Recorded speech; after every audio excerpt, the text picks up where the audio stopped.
بسم اللہ الرحمن الرحیم۔ السلام علیکم۔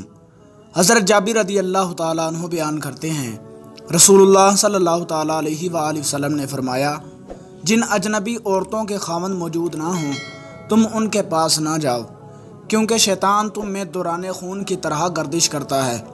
ہم نے عرض کیا، یا رسول اللہ، آپ میں بھی؟ آپ صلی اللہ تعالیٰ علیہ وآلہ وسلم نے فرمایا، ہاں، اور مجھ میں بھی، لیکن اللہ تبارک و تعالیٰ نے اس کے خلاف میری مدد فرمائی تو وہ مطیع ہو گیا، میں محفوظ رہتا ہوں۔ حضرت عمر رضی اللہ تعالیٰ عنہ نبی کریم صلی اللہ تعالیٰ علیہ وآلہ وسلم سے روایت کرتے ہیں، آپ صلی اللہ تعالیٰ علیہ وآلہ وسلم نے فرمایا، جب کوئی آدمی کسی اجنبی عورت کے ساتھ علیحدگی میں ہوتا ہے تو ان دونوں کا تیسرا شیطان ہوتا ہے۔ حضرت جابر رضی اللہ تعالیٰ عنہ بیان کرتے ہیں، رسول اللہ صلی اللہ تعالیٰ علیہ وآلہ وسلم نے فرمایا، بے شک عورت شیطان کی صورت میں سامنے آتی ہے اور شیطان کی صورت میں مڑتی ہے۔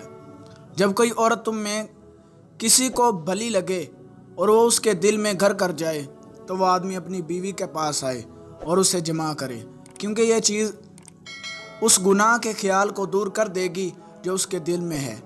تو دوستو، اللہ تبارک و تعالیٰ سے دعا ہے کہ اللہ رب العزت ہمیں ان احادیث پر عمل کرنے کی توفیق عطا فرمائے۔